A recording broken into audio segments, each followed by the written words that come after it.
Her har vi den lille blå lift, som der skal op til her. Det er en elektrisk sakslift. Kørsel af denne lift foregår ved et panel, som der sidder i kurven. Nøglen til betjeningsorganet sidder her som hovedafbryder også.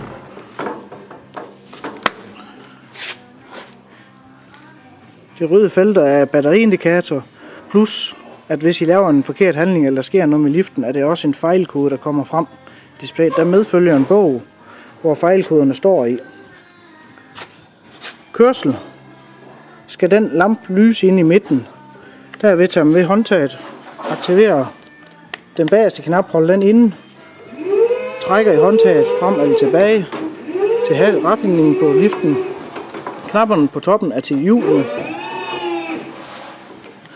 Ved løft af liften, tryk derved på knappen der, så den lyser i midten. Og derved kan vi bruge håndtaget til at løfte og sænke.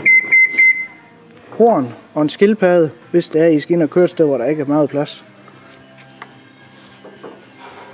Hernede så er der et håndtag inde bagved. Derved åbner vi ind til hydraulikken og det elektroniske dele på liften. Der er monteret ny hydraulikolie og ny filter på liften. Plus at hernede har I tændingsnøgle, timetæller og nødstop. Her kan man dreje nøglen over modsat, og derved kan man køre med liften nedefra.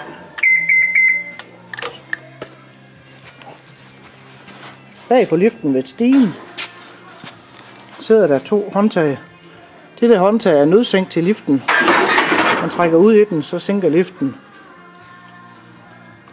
Disse her er til at løsne bremsen med, hvis I kører ikke beknive.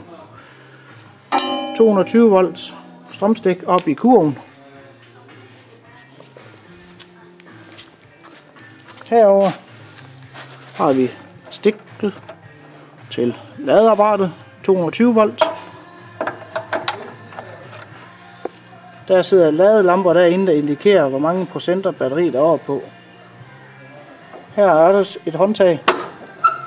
Åbn op.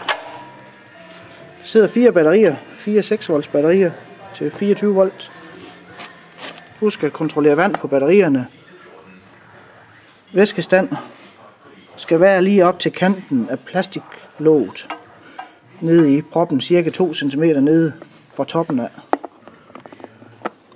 Eller rettere sagt, det samme som næsten alle andre batterier.